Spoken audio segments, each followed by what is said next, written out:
Hi everyone, the Meet Me for Coffee podcast is at Trimble Insight conference in Las Vegas this week. We'll be releasing content each day that was filmed the day prior with some attendees who are here speaking as guests on the show.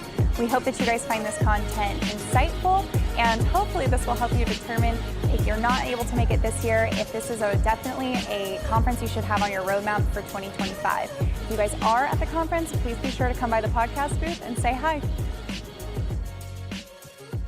This is day 2 of the Trimble Insight Conference. I am joined today with Matt Salefski. Matt, would you mind introducing yourself, please? Absolutely. My name is Matt. I'm the co-founder and CEO of Rectangle. What Rectangle does is we take all of the unstructured and semi-structured data that exists for brokers and carriers and transform it to make their operations teams way more productive.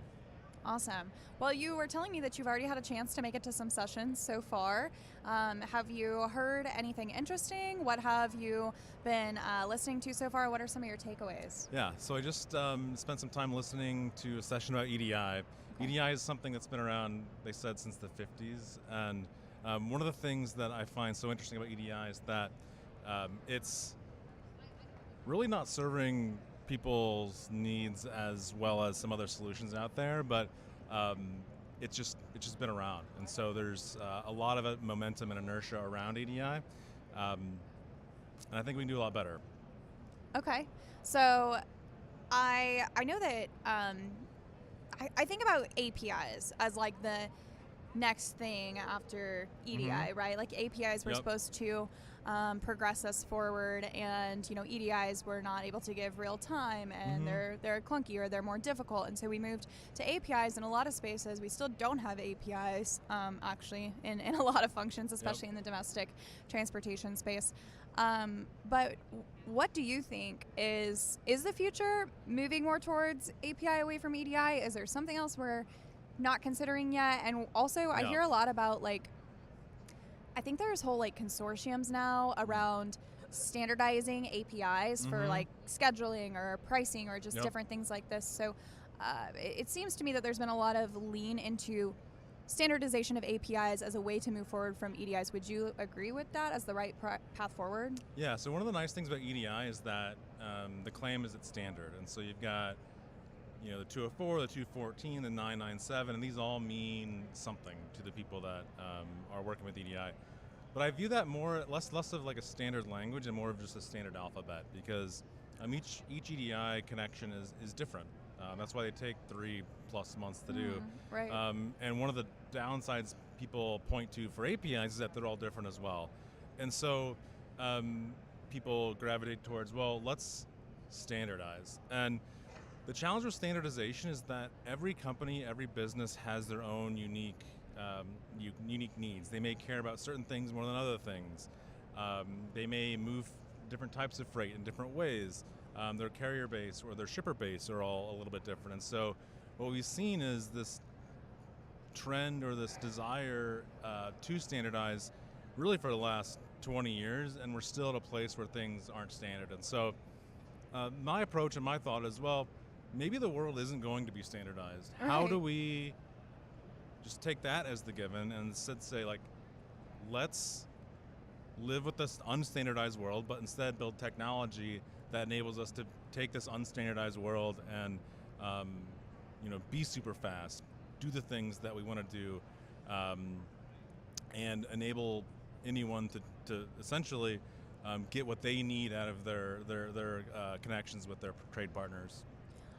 I don't know of any two businesses in this space that are exactly the same.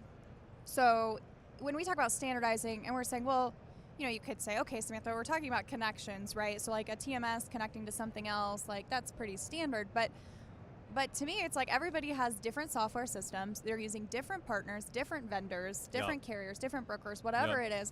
And so even if we are talking about more or less at a high level, the same types of automations and connections and integrations, like you said, they are still different. So the idea of standardization to me, I just don't feel I don't know that I agree that it fits in this space, just because I've never met anybody that we could say, this is standard best practice across all brokers or all carriers or all forwarders, whoever it is. Yeah, one of the things that I think a lot about, so I spent some time both on the domestic side at Transfix as well as on the international side at Flexport. And one of the things that I really realized at Flexport is that, sure, we're working on a lot of, U.S. specific problems in, brokers, carriers, but the world is a global supply chain, and so good luck getting, your European freight forwarder to abide by whatever standard you are applying to your, truck broker in Omaha. It's a bigger problem than the U.S., and it not only spans, languages, continents, but a lot of cultures as well. And so when I think about standardization, it's a bigger problem than just a U.S. problem. It really is a global problem, and that just makes it that much more challenging to actually accomplish. Right. Okay, so let's say that you guys are looking past this idea of standardization and you're moving more towards, like you said, Rectangle is focused on creating, I'm guessing, some type of more unique solution for each particular client you're working with. What is that? How do you explain that? Like, how do you explain how you are different than an EDI or than a standardized API? Yeah, so one of the nice things about standardization is that it enables tech people to build things really quickly. And instead of, and if we take standardization as something that is not going to happen, what we do is we build our internal technology that enables us to build non-standardized workflows incredibly fast. Okay. Not months, think days, think really hours and minutes, depending upon the exact integration. And so the way we do that is we leverage the tools that our operations teams are currently being asked to use if an EDI integration or an API integration doesn't exist. And the nice things about those is that the boundaries are already kind of set. If you're asking a carrier to input data into your system, if they're entering a date, the field they're entering it in is a date field. You don't need to define that in an EDI file. You don't need to define that in an API. It already exists. And so we really work within the tools that already are being used by operations teams at carriers, brokers, shippers to, and we automate that as opposed to trying to automate something behind the scenes. I think when you first introduced yourself and your company, you said something about maybe things that were not connectable, or so. So are you guys? I mean, when you're talking about this, what's an example? Because are we talking about, hey, we're just replacing the way other people are already, like, instead of the EDI we replace it with this, or instead of the API we replace it with this, or are you going outside of the normal boundaries of what EDI and API can accomplish? Definitely. So the thing is, you can massage EDI to do anything. You can massage APIs to do anything, but you have to structure it so that you can consume an EDI file or consume an API endpoint. And so instead of that, what we think is of all the information that's required to move something from A to B, most of that is actually quote unquote inaccessible to standard technology. It's inaccessible to EDIs, inaccessible to API. Things like, the classic example is if you have, if you receive a GPS tracking link from a carrier, well, that's really, you can't really do much with it other than open it up and look at it. And then you're having your operations team open it up and look at it periodically. But we can actually transform that into something that very closely resembles real-time visibility for any number of tracking links. So, if you're doing cross-border, if you've got, if you're a broker that works with hundreds of carriers, you're going to get hundreds of unique tracking links from who knows what ELD provider or GPS provider, and trying to do an API integration for the hundreds of options out there just isn't tenable. And so our technology enables us to very quickly take what we're given and provide really structured data and push it into your TMS or your shipper's TMS. So it seems like more intelligent to me. Like, it's actually going, like, it's not just pulling a Well, in that case, it's going into that link. It's pulling data points out of that in however, I'm assuming like every 5 minutes, every 10 minutes, whatever cadence you want. And you're able to actually like put that data back into somewhere where it's actionable. Like that data could be acted on or seen in like you said, almost real time by the operations. So let's say you have if you do happen to have a real-time visibility integration with Samsara, with one of your carriers, if you're a broker, you can do a lot of cool stuff with that. You can create geofences, you can do automatic accessorial detection, you can, and if you're doing a high-value load, you can determine if the driver's not going on the route that is expected. But you can't really do that with, unless you're deeply integrated with the carrier's GPS provider, except if you have access to the tracking links that we know carriers have capabilities of producing. We can transform that into that very deep integration that doesn't really require any work from you or from the carrier. Interesting. Thank you for that. That's helping me understand this concept more with like a real example. Yeah, there's another example is on the intermodal side. I know probably not a ton of intermodal folks in the audience, but on the intermodal side, if you are a broker or a carrier, you have to procure equipment from the rail yards or the rail ramps, and they use I don't want to call it an archaic system, but a system that you've got to log into to see information that really isn't transactable over EDI. Yeah.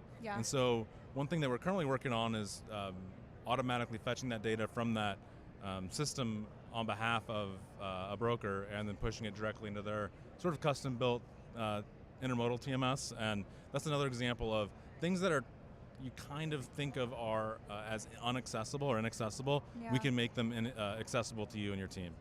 Wow. And I'm just thinking from like an operational efficiency standpoint, that's something that I'm a huge proponent of. Obviously, it would, I'm assuming, mean a lot to a lot of operational teams to reduce some of this like tedious manual work. Just the data entry, like fetching the data from another source and then manually entering numbers into boxes within your systems. Like, I think there's two aspects of it. One is the cost savings. Like your team isn't having to do the boring copying and pasting, but I really like to think about that as actually a really big benefit to your customers. It essentially provides them more real-time information about what's happening in their supply chain, and so that they can make better decisions more in real time, which if you're leaning on manual data entry for this, your customers, you might have to wait 4 hours for a POD to be uploaded, or if a truck delivers over the weekend, it might be 72 hours until your customers are getting the information that they could use to make decisions on. And so I like to think about it as both a cost savings story for our customers, but also a really big customer experience win for our customers' customers. Awesome. Well, thank you so much for sharing some of that information, for talking with me today. I do want to ask you before we wrap up, I think this is your first time attending Trimble Insight, right? This is my first time attending Trimble, yeah. Okay. So what were some of the things that interested you in attending? What were you excited to hear more discussed or connect with? Like, what were your reasons? I really like being able to see the other technology solutions that are out there and how they're approaching maybe not the problems that we're trying to tackle, but some other challenges that are present today. And I think as over the last 5 or 10 years, we've seen more and more tech solutions in the market, and that's just going to make hopefully everyone's operations way more efficient, safer, more compliant, less fraud, lower cost. I'm excited to see that. Awesome. Well, if people are interested in learning more about Rectangle and what you guys are working on, what's the best way for them to get connected with you guys? So you can visit our website. It's rectanglehq.com, or you can shoot me an email, matt@rectanglehq.com. And I've seen you on LinkedIn too, Matt Salefski, right? On That LinkedIn. is me on LinkedIn. So that is me. Everybody be sure to connect or follow If you him have on any LinkedIn. information about bananas, Bananas, banana supply chain, gallbladders. I have seen some funny things there. If you're into pinball, please hit me up. Yeah. Wait a minute. I have to ask real quick. What you just did an event around pinball, right? Yeah. What was that? It was the Papa World Pinball Championships in Schaumburg, Illinois. And you competed? Yeah. There were 210 folks from around the world descending on a Chicago suburb to claim the title of world champion. Wow. Who won? Do you know? I do know. I forgot his name. Where is he from? He is from I think Washington. Okay. Washington State. Very cool. But I could be wrong. Either Washington or I know there's a lot of good players in Colorado. Oh, interesting. So that mountain air just makes it you is great at pinball. Maybe huh? it's easier to play pinball at the higher elevation. mountain, but yeah, I didn't win. Aw. I didn't win. Well, that's okay. We applaud you for trying. Yeah. Most of us will never do that. So. Well, I mean, it was open, and there's another pinball open championship in Riverside, California. Okay. In early 2025. So, all right. So you could start practicing. Exactly. Start practicing. Well, awesome. Thank you so much for Cool. joining me Thanks today. for having me. Hi, everyone. I am here with Erik. Erik, would you mind introducing yourself? Hey, how's it going? My name is Erik Fernandez with Chick-fil-A Supply. I am a team leader of the outbound transportation team. Okay.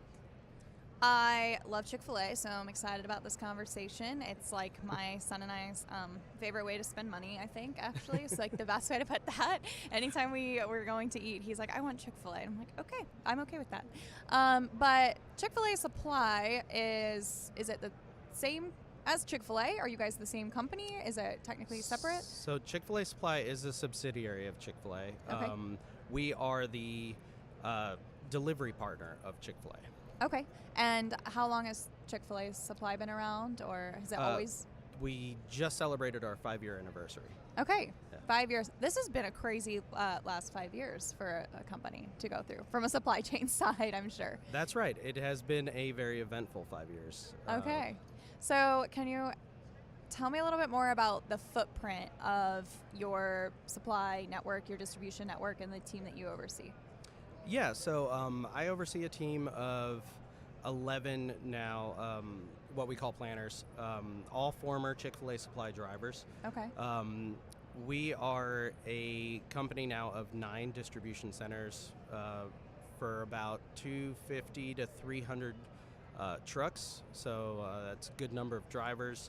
And we're primarily up and down like the eastern seaboard into Texas, so around that southeastern region.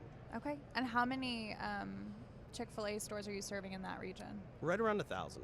Okay, very cool. So, curious, I know that Chick-fil-A, in my opinion, is a like premium fast food. That's always kind of how I've imagined it, is like everything is like just a little bit higher quality than what you would expect from a fast food restaurant. And so I would really like to know, from a supply side, when we're talking about their supply chain, what are some of the ways, if there are any, that you would say, yeah, Chick-fil-A Supply is different than the way that, say, a McDonald's or Burger King or any other restaurant is receiving their supply? What kind of makes you guys different, if anything? Similar to the Chick-fil-A side, Chick-fil-A Supply also offers a higher standard of service. Unlike the majority of the industry, our drivers, we deliver primarily at night, outside of the opening times of the restaurants. So we're out just outside of the window of when customers would be utilizing the store. Our drivers go in, they actually merchandise the freezer product. So they're putting this stuff away so that the restaurant doesn't have to do that first thing when they come in the morning. Wow. And they're servicing, between 4 and 6 restaurants a night.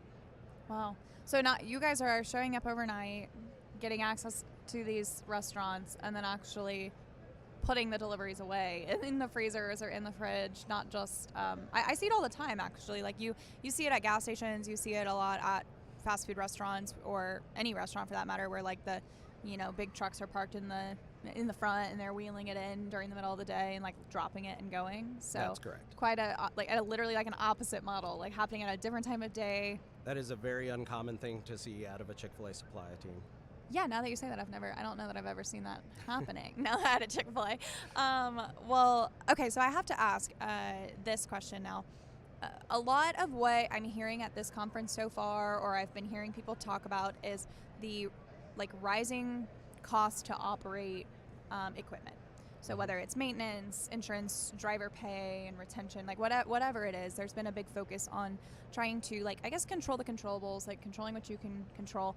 And so I'm curious how Chick-fil-A Supply is balancing kind of like this, I'm assuming a higher cost to serve because you have a more premium service model, with also just everybody's like price sensitivity right now. Like if the Chick-fil-A sandwich was all of a sudden $2 more than it was, or $1 more, like people are starting to notice these things, especially in this like market environment. So I'm sure that everything we're doing to be efficient matters. And so how do you guys kind of, you think, balance and navigate like this higher cost to serve?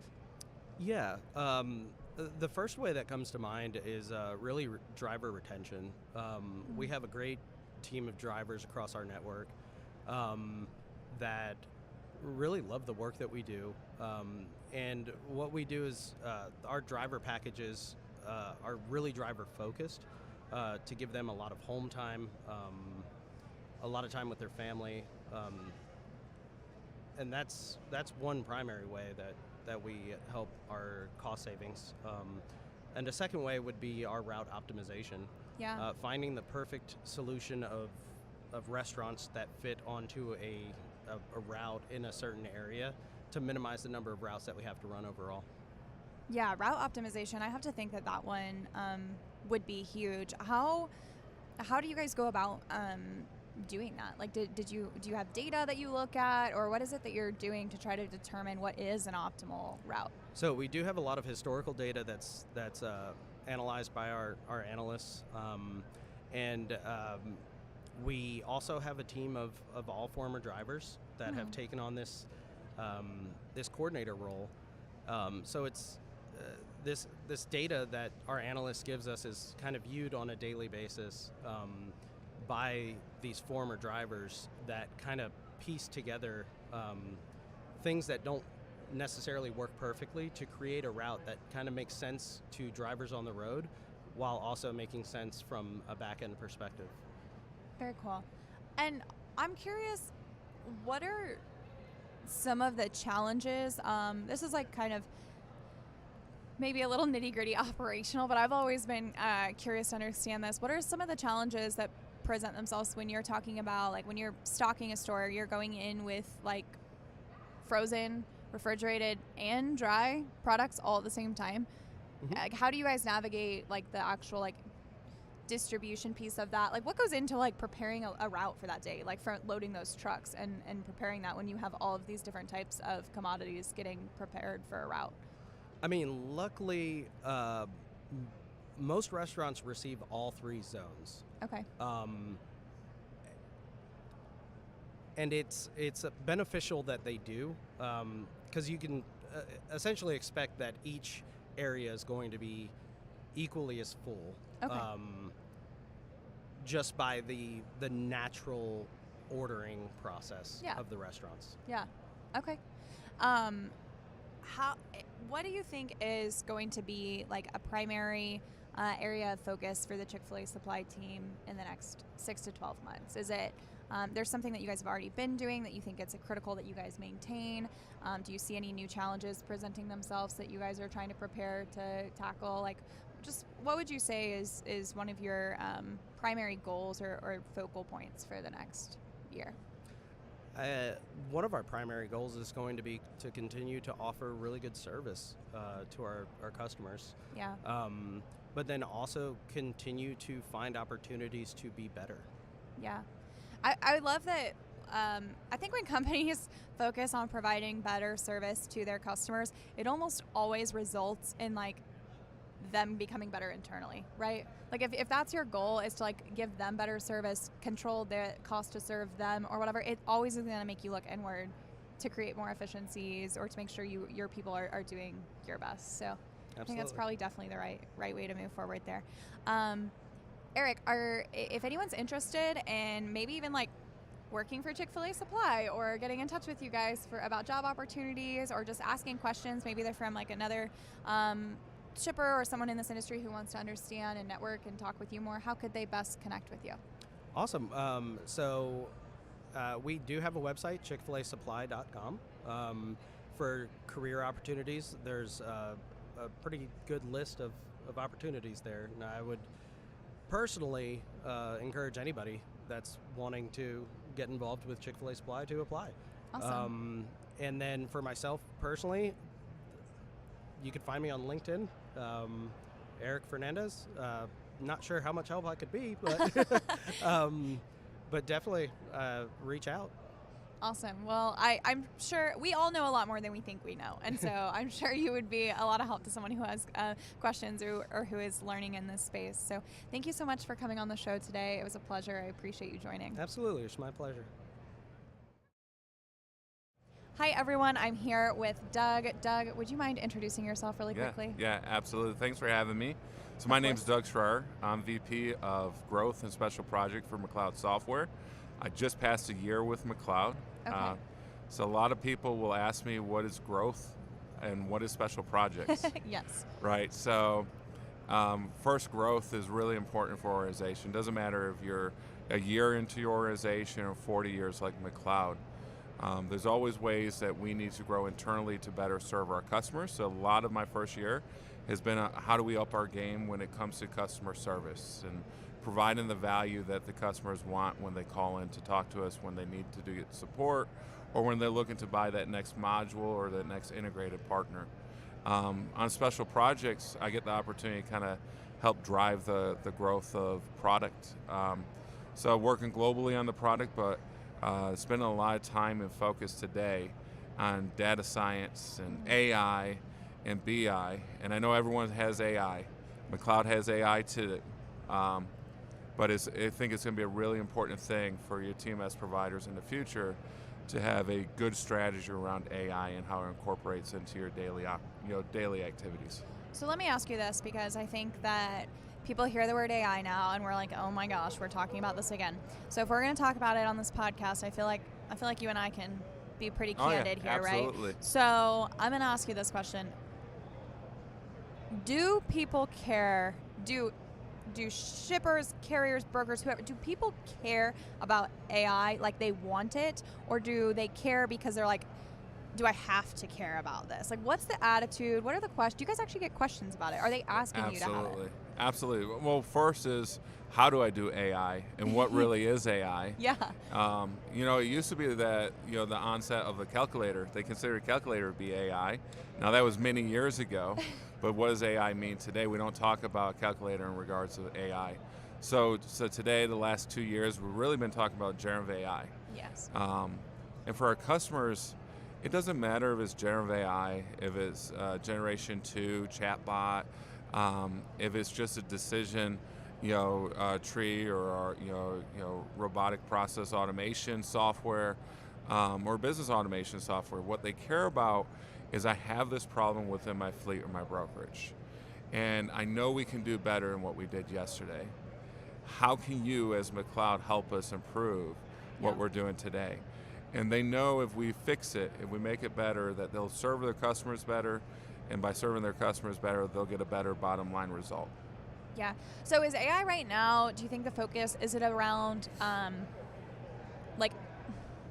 I think AI, I think I've heard it used in a couple contexts. One would be like, AI is doing something for us, like actually carrying out types of automated actions. And then I think another side is like AI is analyzing data, understanding data, providing insights. Like, where do you think it plays the most right now within like your guys' space?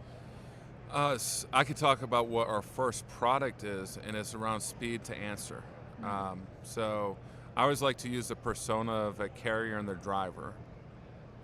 So drivers over the road, which can kind of be a lonely position to be in. They don't have somebody in the office to help them. They're not sitting in the office themselves.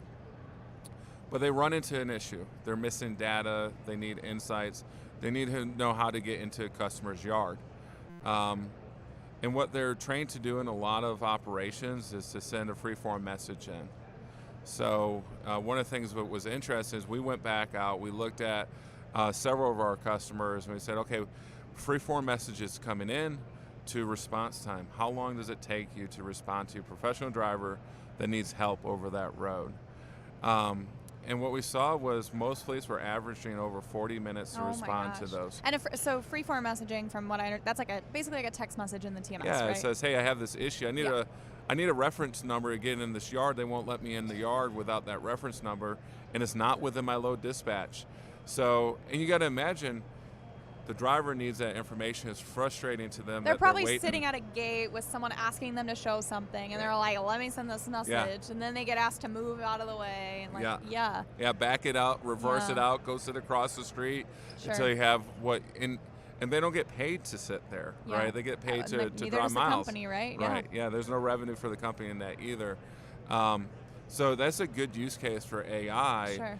Sure. Because now you think about it and you say, well, how do I get that information to them faster? Well, response helps drive it sooner, right? So I could send a free-form message in, and I could ask, I need a reference number for this load. Immediately we know that data exists within the TMS. We can make the determination on that intent if we want the customer to be able to automatically reply to the driver, or they're going to put the dispatcher in the loop reviewing our responses. But if they automatically reply, think about it, something that might have took me 30 or 40 minutes to get a response previously, because that fleet manager and dispatcher, they just have so much flying at them at one time. Yeah. I can now get that information back in 10, 15 seconds by the time it processes through the system. And I don't have to back out of that yard. I can actually give them a reference number as I'm sitting there talking with a security guard. I've seen some, it was actually like some criticism before around AI, and they were like, oh, well, AI it's actually only able to solve for like maybe 20% of this particular issue. And I'm like, okay, well, 20% is 20% improvement, right? Yeah. So if, let's say that automatic, whatever the response is that AI provides solves 20% of those within the same couple of minutes, and it's just done, that is still a dramatic improvement, right? And even if it doesn't fully solve for the other 80%, it's probably still like initiating a process sooner, gaining some types. So I feel like we have to be realistic in how we're measuring these things as well. Yeah, it's how much you use the system, what value it brings to you, and you always got to consider the cost of a solution too. Yeah. But even in a situation where I can't automate it, I can at least get you to a point where you've created a template, and you can call that template forward when you see the question as a dispatcher, as a CSR, as a broker if you're dealing with third-party carriers and drivers. And now I don't have to go to the trouble of writing that out. I don't have to go to the trouble of going to my TMS and extracting that information to put it within my text string. And I simply can pull that template forward, read it, make sure it was right, and hit send. It improves my productivity when I do get to responding to those questions, so that instead of spending 2 or 3 minutes responding, I can now spend 10 to 30 seconds responding. Very cool. Well, you mentioned earlier before we were recording that you guys are really focused on being like one of the best TMS systems out there. And I think that we've seen a shift in the marketplace in the last several years that I absolutely love. And that's companies just saying, like, this is our core competency, this is our core focus. But also there's like more options than ever out there for brokers and carriers. And I've heard somebody call it once the Starbucks model, and I love that. And it's like there's infinite options basically for concocting what you want. And now there's so many different like providers of different things that you're like pick and choose what you want. How are you guys evolving with like this ecosystem concept to meet the needs of your clients? Yeah, and just like AI, we talk about AI that Mcleod's going to do. It's really important to note that we have over 135 partners, and of those partners, many of them are deploying their own AI with their solutions. Specific things like, how do I respond to a bid or a spot quote? How do I use my telematics data to unlock, value? How do I use this information and this insight to automate my dock scheduling time? Yeah. So those are all really important use cases, and there are things that we prefer to work with partners on. If it's something we should do, we'll do it. But by staying focused on the TMS, our goal is to have the most complete TMS, something that really delivers value for our customers. My goal is any one of our customers at Mcleod, if they're on Mcleod software, they should be outperforming the market. And if they're not, we want to help them get there. So whether it's understanding how they're making decisions and helping them with their network design and profitability, or it's how they use their software that they've purchased and enhancing the way that they use it, or just our continued refinement of the software. We want our people on Mcleod to be the most productive employee that they can be, and we're aiming to get them there quickly. Awesome. I love that focus. I have one last question for you. Why does Mcleod come to Trimble Insight? Yeah, absolutely. So Trimble is a very, I think, key partner for us. So when you look at Trimble, a lot of people think of the TMSs naturally. Of course, we compete on the TMS front, and we welcome all the business we can get. We believe we can serve most people in your truckload, and both from a carrier and brokerage standpoint. But when it comes to mapping, when it comes to maintenance, when it comes to network optimization and route planning, and several other things that Trimble does, is really important to have those partnerships. And they are one of those 135 partners. So we're here to support them. We're here to learn what they're working on to make sure that it's fully incorporated into our solution so that our customers have that value day one from Trimble. Very cool.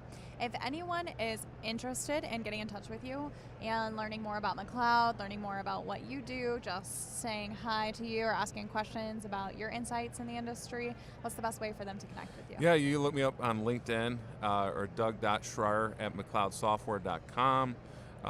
If you need to get in touch with your salesperson or you want to learn more about the software, sales@mcleod.com, or just visit the website. Yeah. Awesome. Well, thank you so much for joining me today. I really enjoyed hearing some insights. I love the candid conversation around AI. I think that is something that people are eager to hear, and I appreciate you coming on.